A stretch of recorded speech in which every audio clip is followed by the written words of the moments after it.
I won't bother introducing myself because many of you know me. And by the way, it does occur to me to thank those of you I know. I recognize many names that have cropped up in the people registering, and that you've been following what I've been doing for many years, despite the fact that I've been pretty erratic in my output from time to time for personal reasons, which I know one or two of you know about.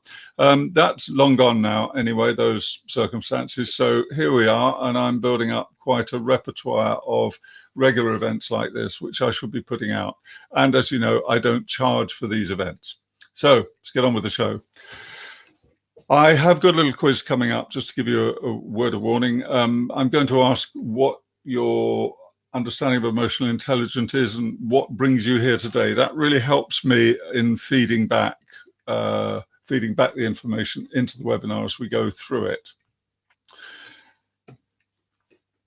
This is a 45-minute session. Last week was half an hour. I found it was a little too short, so I've added a chunk of time on the end for question and answers. You know, many of you, about the chat box, bottom right-hand corner of the screen. I believe it certainly is on mine. If you have a question, pop it in there, send me a question, and I will deal with it probably about midway through, and at the end of the session, I'll have a little chunk of time when I deal with questions. If we have too many questions to deal with in the show, then I'll actually deal with them. I'll deal with them later and email out my responses. But I usually manage to get through them okay. So I'm going to be talking about the appeal of emotional intelligence, the social implications of EI, emotional intelligence. And by the way, you will see reference to EQ in much of the reading on this topic. It's because some clever person at the beginning thought, well, we have IQ, why not have EQ, have an emotional quotient? Personally, I find that just adds confusion to things. So emotional intelligence shortened to EI seems to make sense to me, and I think most people can follow that. How to play to your strengths, very, very important, because so much awareness raising and training that we are faced with in our lives actually focuses on our weaknesses. And what happens if you focus on something? Well, you get more of it. So why play to your weaknesses? Okay, we have to make up for our deficits, but the school I come from, it's much easier to play to your strengths and deal with the deficits if they crop up as you go along. Perhaps you won't have to deal with some of them. So I always start from a strength-based position. And I shall say more of that as we go through. I've got some ideas for 12 types of developmental exercises. There are some exercises in the download I mentioned to you that you can apply to practice your own development, or if you work with other people, if you need to coach, train, teach, whatever it happens to be, if that's your interest in joining me here today, you can catch up that way, and there are exercises that I'm providing you with. Of course, it's a short presentation. It's not an entire training course. That takes a lot more time, a lot more effort, and on both sides of the equation.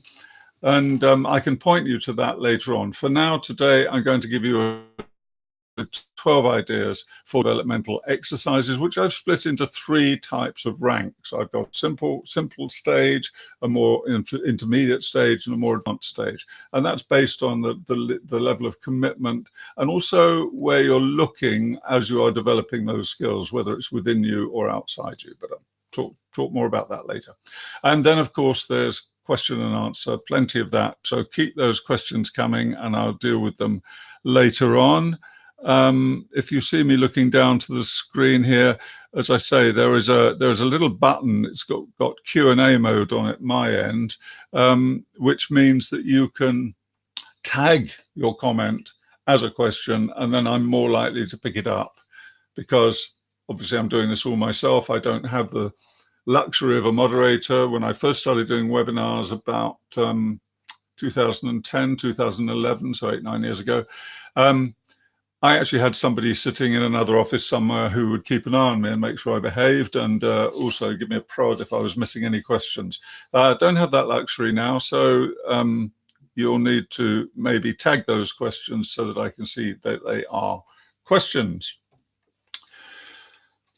Emotional intelligence, let's start with the definition. This is what so happens: a set of abilities, a constellation of aptitudes, if you like, which enables us to recognize emotions in ourselves, to manage our own emotions, to recognize emotions in others, and to use our own emotional landscape, our own reading of our emotions to manage ourselves, our thoughts, and our behavior.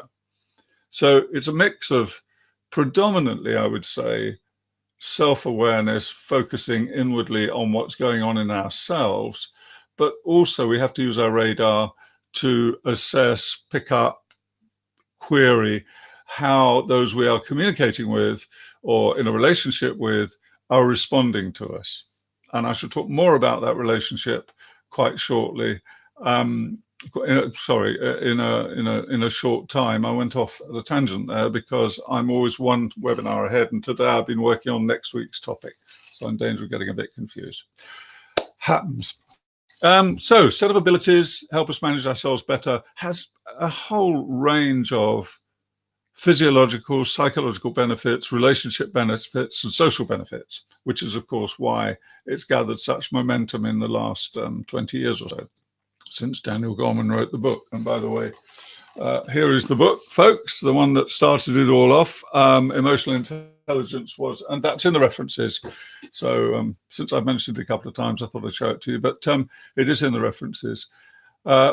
The idea of emotional intelligence was around from the early 1990s. In fact, it had been started way back in the 1930s, the idea of multiple intelligences, but bringing things up to date more, the term emotional intelligence was coined in the early 1990s. Daniel Goleman picked up on it and wrote that book and published it, and that was what really caused a tidal wave of awareness to spread through the field of psychology, but also popularized the notion for the rest of us. So it was a brilliant move on his part, and is as valuable today, I think, as it was then. You might argue, actually, that it is more valuable now, much more needed now.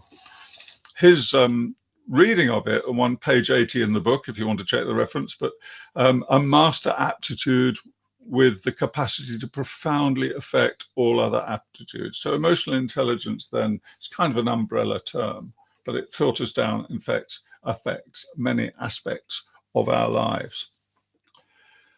The appeal, I use this word advisedly because, as I said earlier, it is an appealing notion that something an individual can do can have such an impact on that individual's life and indeed the lives of the people around them, but particularly on one's own well-being. The other appealing aspect of it is that we all have some of it, folks. We all have some aspect of emotional intelligence. I mean, it's part of a human hardwiring, if you like, that we have abilities like the ability to read others, build rapport, assess what other people are feeling. In fact, we're physiologically adapted to pick up on other people's emotions, for example. Now, I know there's a small percentage of the population that are not so gifted, and clearly that has to be acknowledged. But for the most part, when things are running normally, we have some sort of ability to assess and read other people's emotional states and to be aware of our own emotional states. Unfortunately, we're also very good at denying our own emotional states.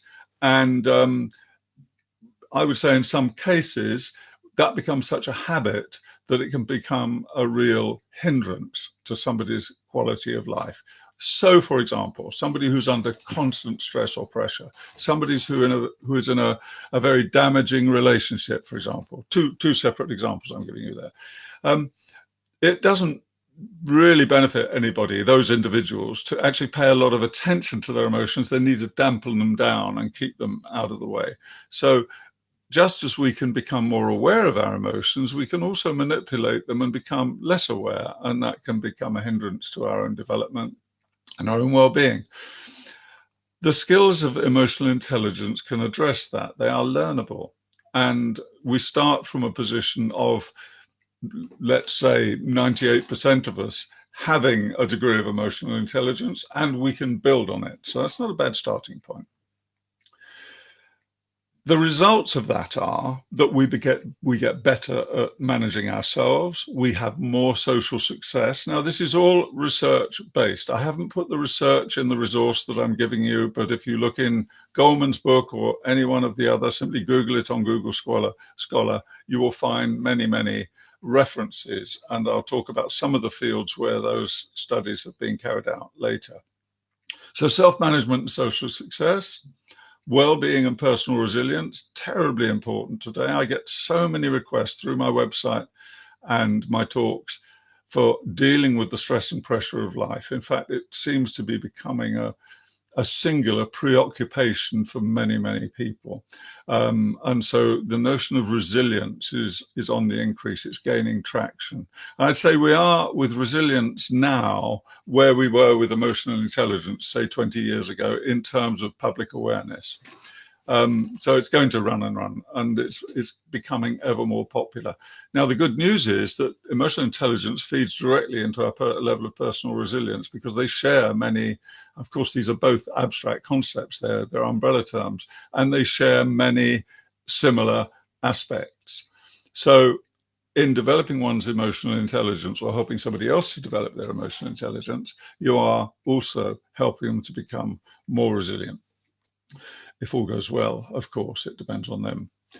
And greater clarity in thought and action, better communication skills, greater insight into our own motivations, our own hindrances, the things we need to work on to improve, and so on and so forth. Now, I would say that something like emotional intelligence isn't for the faint-hearted. I've been training people in organizations for training, that's an interesting word. I have been presenting these topics in organizations for many, many years, nearly 30 years now.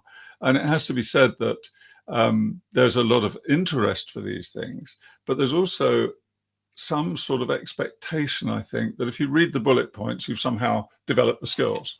And of course, that's never going to happen. That's why I have a question mark around, that should be that way around for you, a question mark around training, because actually, pretty any subject I've been doing, I've probably taught 15, 20 different subjects, but they're all interlinked. And at the heart of all of them, all of the topics I've covered over the years, is really an awareness of self and a notion of personal development. And emotional intelligence goes straight to the heart of that, of course.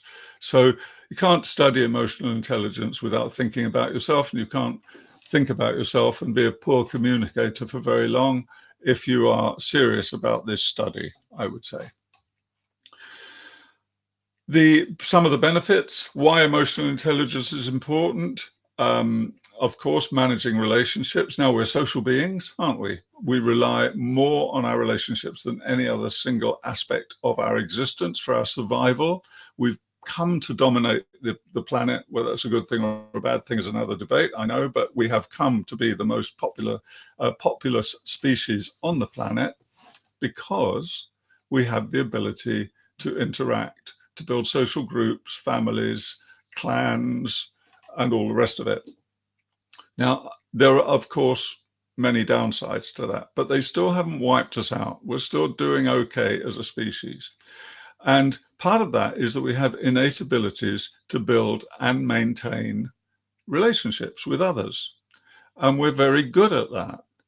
We overlook sometimes how good we are at it because we pinpoint a few specific conflicts and we think these identify the human species.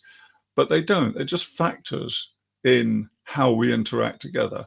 And for the most part, you and I, every week, avoid far more conflicts than we actually have. We're very adept at it.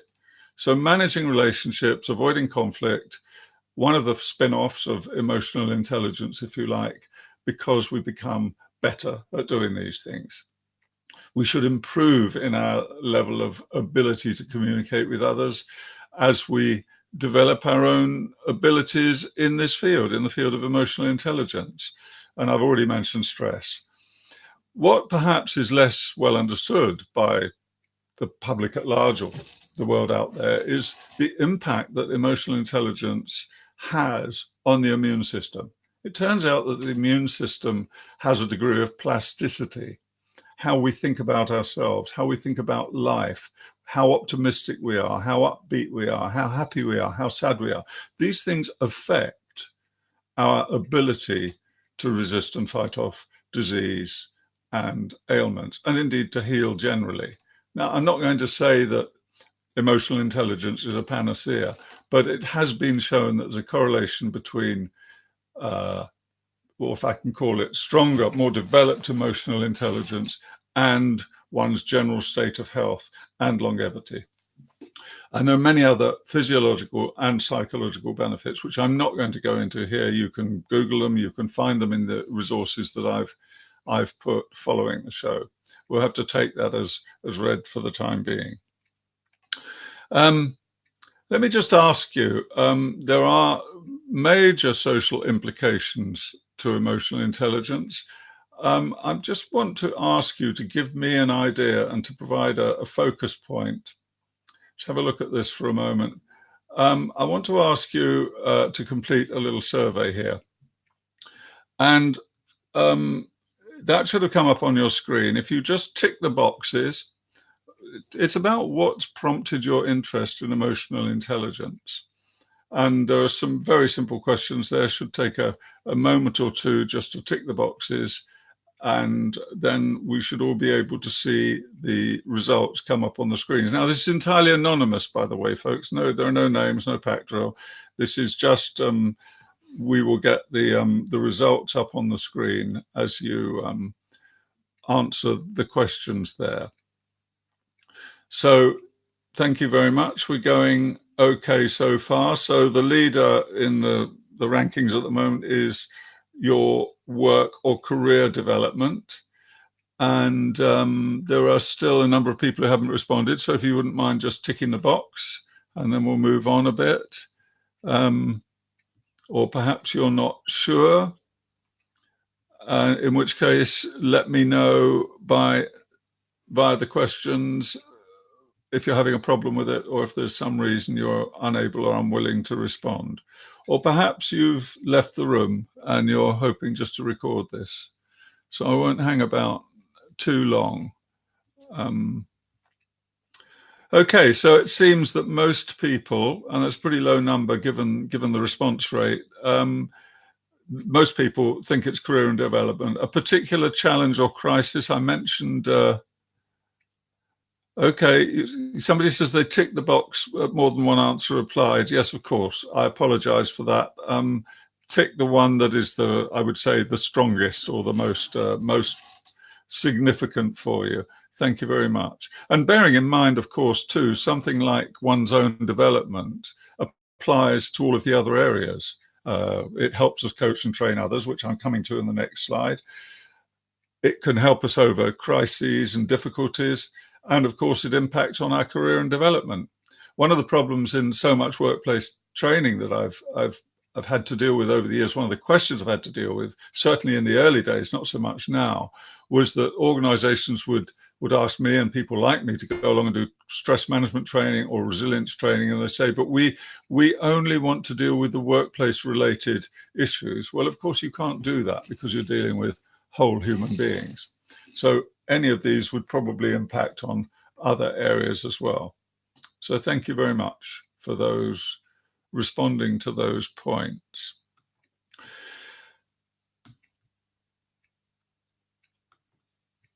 Now, as I was saying, let's go back to the presentation here. The social implications of emotional intelligence. One of the things that I feel quite strongly about is that we should be making children more aware of this stuff by building it into the schools. I know some schools are, okay, fine. But equally, where do children learn most of their lessons early in life? From their parents or from their primary caregivers. So there has been quite a lot of work on teaching parents emotionally intelligent parenting skills. Indeed, a few years ago, 2 years ago, I was asked to write a course on that topic for an international school, which I will be developing for as an online course later. But I've got a lot of material to get through still as I'm putting these things out into the online community. So parenting, we must never underestimate. It makes us better parents to be emotionally intelligent. It helps us deal with the inevitable stresses and strains of parenting. But it also, our kids pick up on that.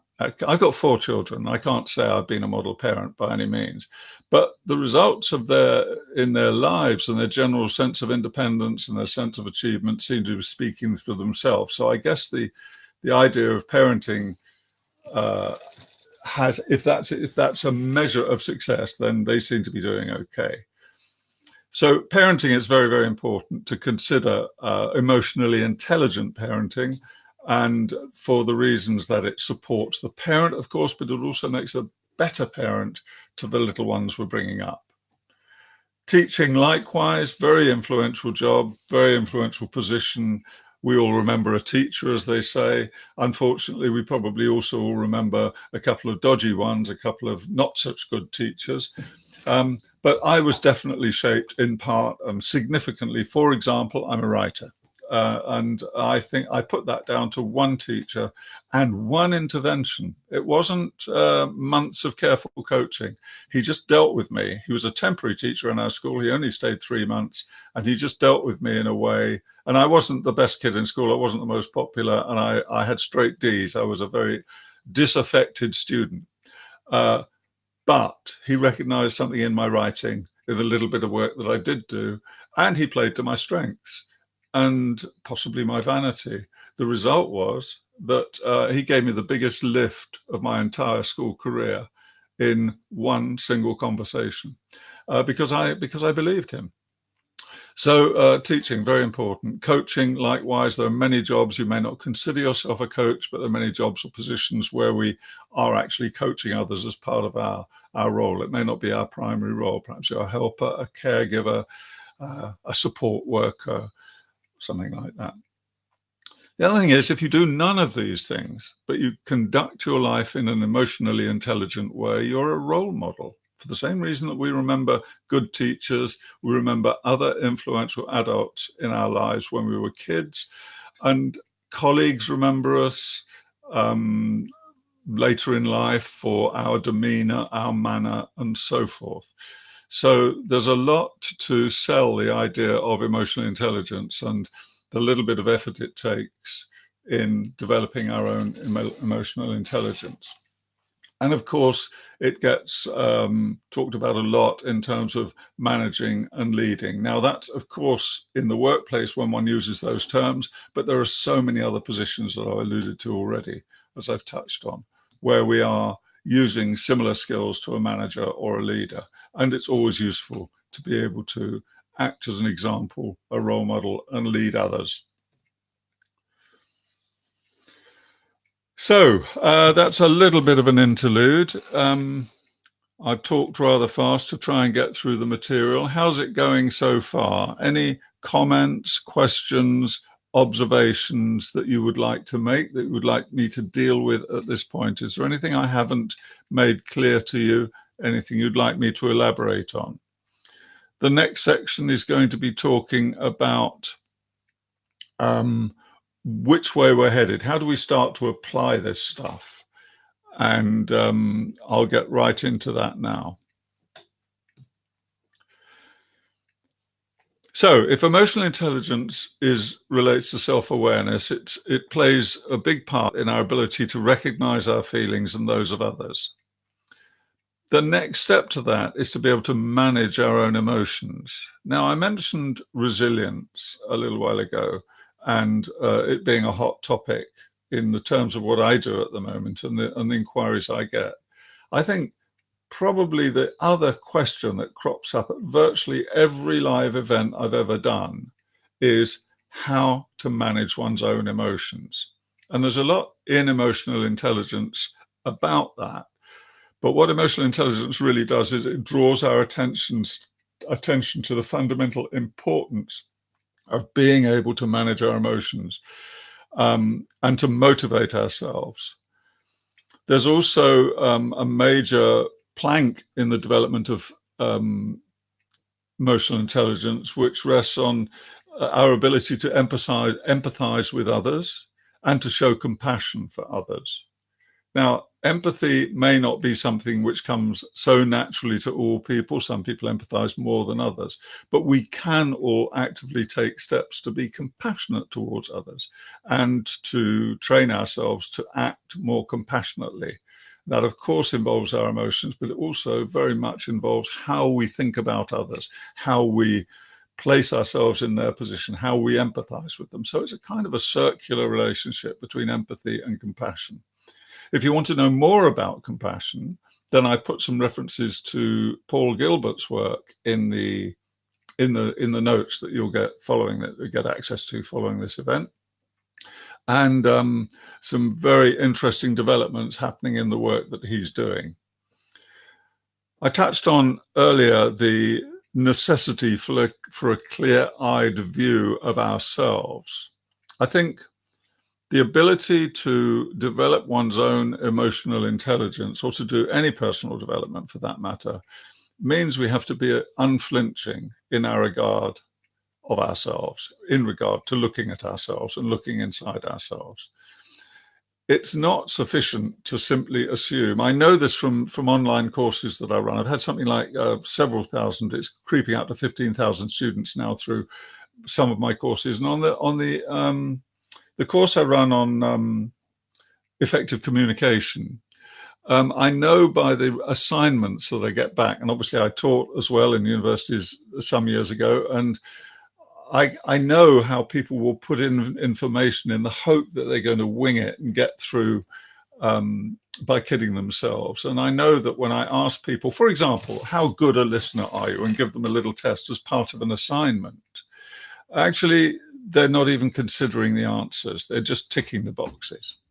And I see this in a number of areas. So I believe, without sounding too cynical, we have to be pretty tough with ourselves. We have to be honest with ourselves and committed to our own development, which is probably why Scott Peck, in his book, The Road Less Traveled, called it The Road Less Traveled, because it's a tough road. It's not so easy when you start to question yourself and question how good you are at things, which is why I say it's a good point. A good place to start is with your strengths.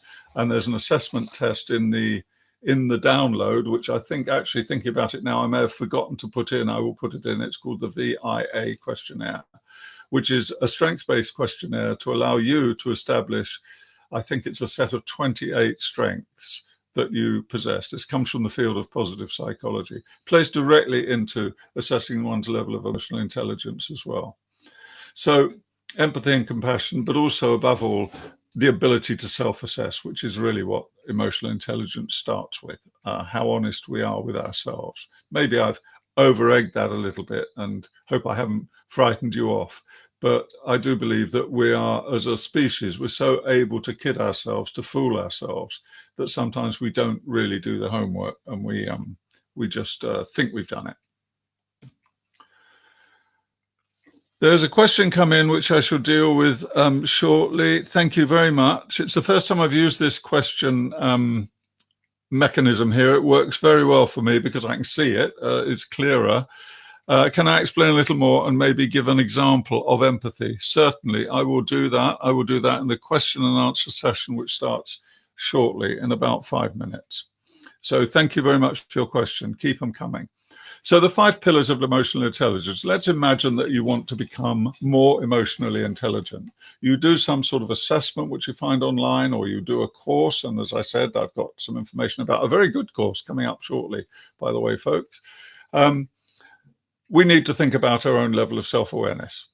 We need to think about how we control our emotions, our ability to self-control, our reactions and our interactions with others.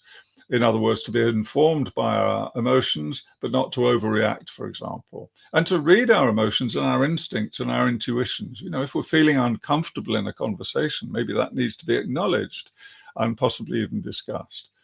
Self-motivation, the ability to pick ourselves up, to keep going, not to procrastinate, the combination of zeal, enthusiasm, and confidence to move forward in our lives or in projects or in what we're doing.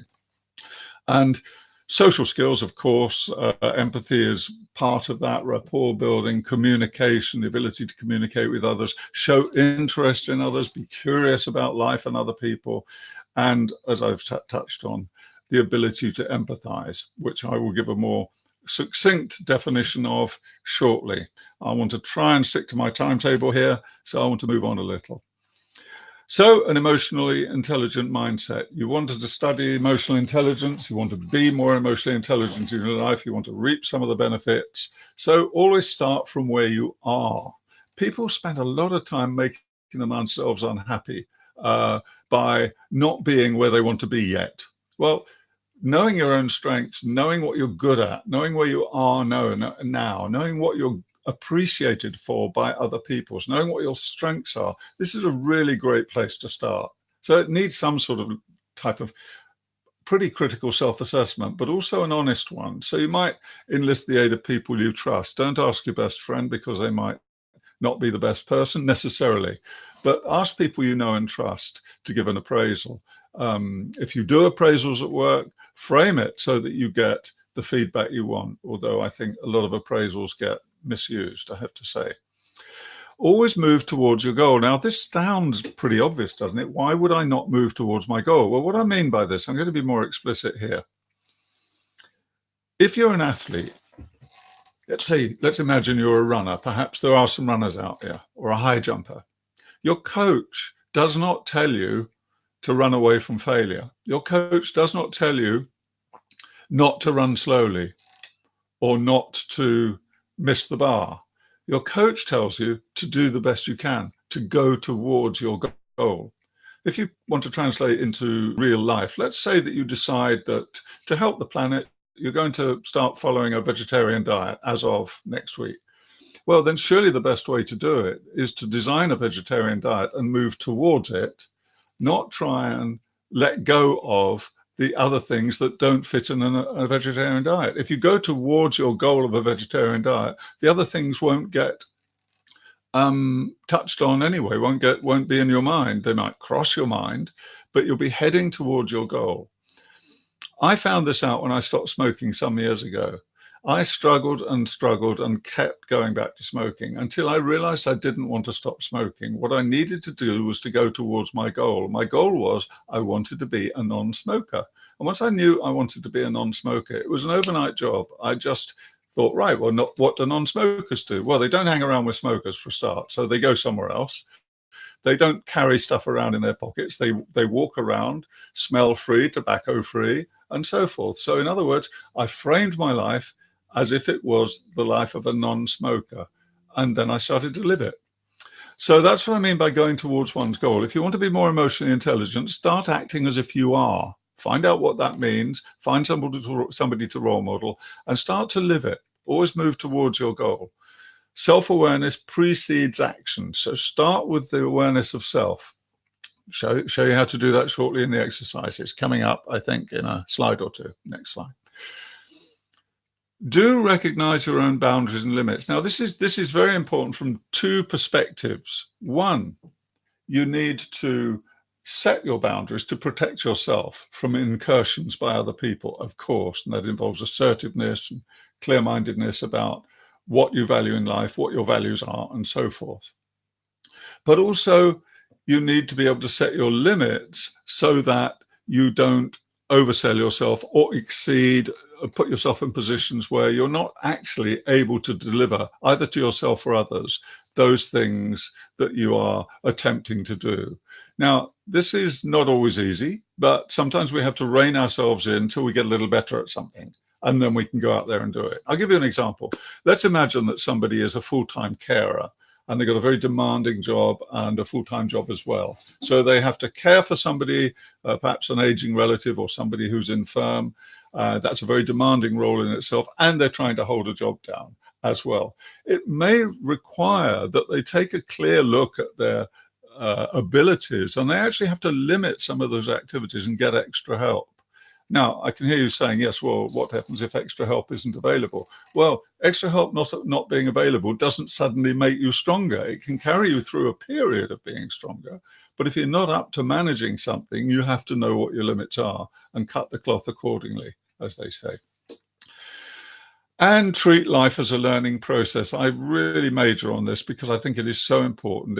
keys directly into resilience, and it's also a fundamental aspect of learning to be more emotionally intelligent. In other words, people who treat life as a learning process accept that bad events happen and challenges occur, but they use them as a building block for getting better at doing something. They look always for the silver lining. So think about whether you have any more questions. We've got about a few minutes to go on these exercises, and then I'll get to the questions. So I'd like you to think about initial exercises, starting out on a road to becoming more emotionally intelligent. And I've already touched on identifying your character strengths. You can do this by asking around. You can do it by considering, reflecting, and wondering about what your strengths are, what you enjoy doing, what you're good at. But you can also do something called the VIA Character Strength Questionnaire, I think it's called. It started in the field of positive psychology. I will put it on the resource which follows this event. Give me a few minutes to do that, folks. I'll do it later this evening for me. It's the evening here. But you can always revisit that document and pick that information up later, because it's a live document, dynamic document, so it'll be updated. So understand your values. Get in touch with your values. You can download lists of values off the web, any number of them. What are the 5 top values? I mean, usually you probably have a list of something like 70, 80 values, something like that. Tick the boxes and get it down to 40, then get it down to 20, and wind up with your core values, the values that guide you in who you are and what you do. Very important aspect. Bearing in mind, these are exercises I'm suggesting to help develop emotional intelligence. Very important to consider how to separate thoughts and feelings. People often get these mixed up. I can feel bad about something and think something completely differently. I can have an argument in the street with somebody, not that I do very often, but it happened to me the other day at an ATM machine. There was a dispute about who was next in the queue. I was very courteous and polite, and the other man stormed off in a fit of high dudgeon. He was embarrassed, I think, and he got angry. But the point I want to make is I felt affronted. I felt humiliated publicly. I felt probably, if I'm honest, that I wanted some harm to befall this man for the next 30 seconds or so. But I thought, no, I can manage my feelings. I don't need to go there with that. So I switched it all off and I got over it, except that you can tell now I didn't, because I'm bringing it up again. But you get my drift. We can mediate our feelings by managing our thoughts, but we can't do that if we don't separate the two first. And that is one of the fundamental starting points in becoming more emotionally intelligent. Something that quite often helps is to keep a journal of your daily emotions. Now, don't get too anal about this, don't get too involved in it, but perhaps jot down your feelings at the end of each day, perhaps run a timeline, significant moments during the day, what were you thinking and what were you feeling at that time, and you'll be doing 2 of these points in a single exercise. The next level, I talked about intermediate exercises. These 2, and by the way, if we go back to this one, folks, identify your character strengths and so forth. These are about what's going on inside us, okay? As are these. These focus on the self, because the next set of exercises focus more on the world around us. Breathing exercises, I've put some of those in other things I've published. You'll find them on my website, www.barrywinbolt.com. You can download breathing exercises all over the web, but really focus on learning how to use breathing exercises to trigger what's known as the relaxation response. Very good for health, but very good for reflection and the ability to slow ourselves down and be more in control of our emotional life. Likewise, take regular stress soundings. By that, I mean, on a scale of 1 to 10, where are you now? 10 is very stressed, 1 is not stressed at all. Just take soundings as you go through the day. And if it gets above your kind of comfortable level, know what that is. It might be a 5, 6, or 7. And if you find yourself creeping up towards the high end, what do you need to do? Well, you might like to go and do some breathing exercises. That's one way of bringing stress levels down. But this is all about learning to manage emotions at this point. Focus, do one thing at a time. And by that, I mean, Don't multitask. Don't keep your phone going and be doing emails while you're also eating your lunch or whatever it happens to be. This is detrimental to well-being. I'm not saying there's anything wrong with multitasking if you can do it, but it has been oversold. It also shortens your attention span in the longer term, so your ability to concentrate on things. So the antidote to that is to find things where you really focus. Hobbies are good for this. Things that you find you get so engrossed in that the world around you temporarily, you become unaware of it. So hone your focusing skills so that you're able to switch into an acutely focused mode if you need to, in order to calm yourself down, soothe your emotions, or get a job done for that matter. And a step towards the next set of exercises, look around you, connect. Now, this doesn't require any actual activity apart from a cerebral activity and the physical effort it takes to look at things and make the conscious effort to connect with what's going on around you. The purpose of this is that so much of our life is spent filtering out extraneous noise. We've got so much fighting for our attention the whole time, the media, the advertising, other people, the noise, just the stuff that's going on around us. So to be able to sit, be still, and connect with our environment, and obviously a good place to do this would be by the seashore or in a park, somewhere like that, but you should also be able to do it in a busy office so that you shut down distractions by bringing your attention, your focus. Again, breathing exercises help with this. I'm just skating through these here to give you an idea. I'm overrunning a little because I'm coming up to the end of the show and I haven't allowed the 15 minutes for explaining empathy, so I shall do that shortly. Finally, advanced exercises, show interest in others actively, be curious, ask questions, go out there, reach out, meet, touch people. I'm talking about metaphorically, don't necessarily reach out and touch them unless you really live in a culture where that is more acceptable. Practice compassion. I touched on that earlier. Great. Random acts of kindness, likewise. Gestures of goodwill towards other people, particularly when they're not solicited. You can Google both these things, or you can send me an email and I'll send you some links. I think I've got something on both on the downloadable form. And become an instigator. In other words, take active steps to instigate things, to make sure things happen within you that you're involved in and also around you. Don't be a passenger in life. Actually take steps to engage and involve yourselves. And if you need incentives, well, here are the rewards that I've touched on before: strengthening relationships, leadership qualities, and so forth. Finally, if you really want to develop your own emotional intelligence, I hope I've kind of sold you the idea a bit. It's always hard in a quick run through like this, but you can always take a course. I happen to have one I can tell you about, and actually take the time to do personal development exercises and so forth. And by the way, I shall be using this medium more, webinar medium, in my courses. You can find out about those. I'll tell you about that in a moment. Develop new habits. In other words, I take one pillar of emotional intelligence at a time. So you might start with greater self-awareness. You might start with your social relationships. It doesn't really matter. Just focus, say, on for a week at a time on each one. Use some of the exercises I've mentioned or find other ways of doing it. But study emotional intelligence consciously. Make the commitment to do it. You might also like the idea of finding a coach or somebody with whom you can have a respectful and focused conversations about your own development. Well, that brings me to the end of this. I'm going to deal with that question. If there are any more questions, fire them off to me now.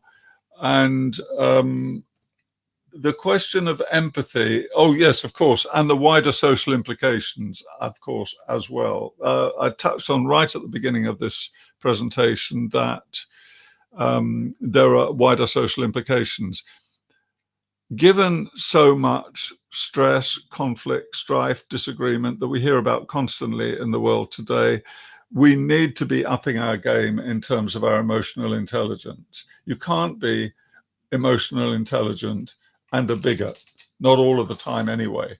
So emotional intelligence combats bigotry, it combats small-mindedness, it combats isolation, it combats so much that actually we need. It builds confidence in individuals, it improves relationships, and it provides compassion and insight, all of which are desperately needed in our societies today.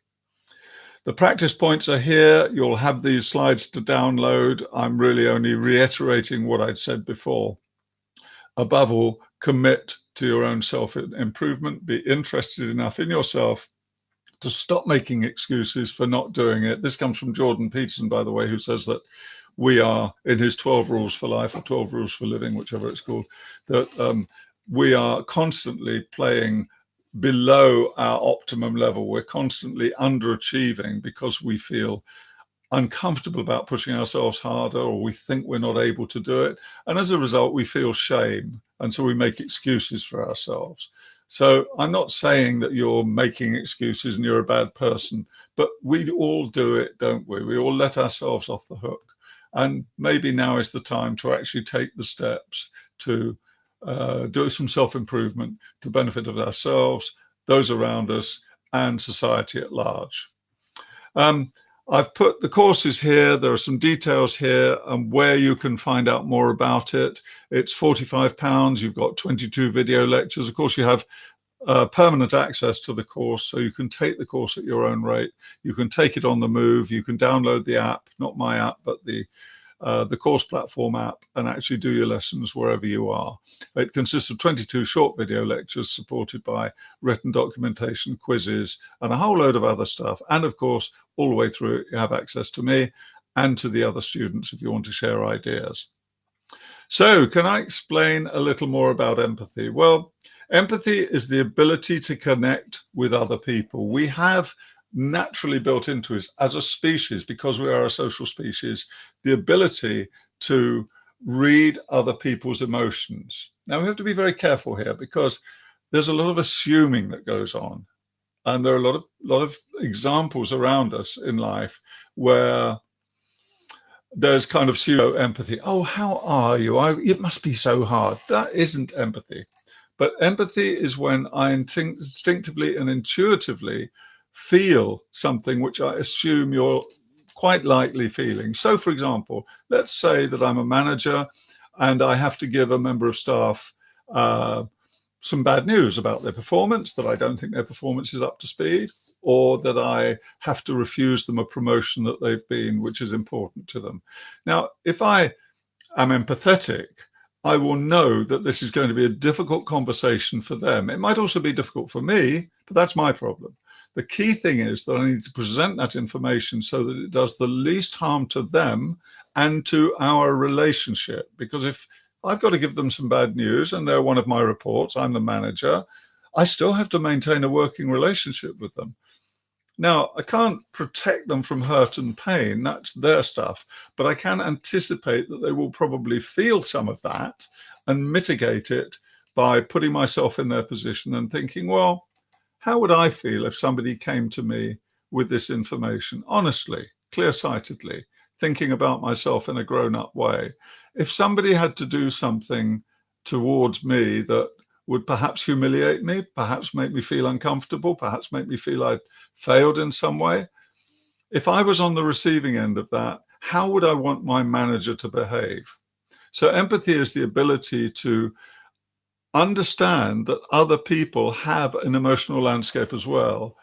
And to some extent, empathetic people connect with that automatically. We shouldn't assume they're going to feel those things, but we need to know that they will be feeling something, and that perhaps we need to plan our conversation accordingly. I've just given you one example.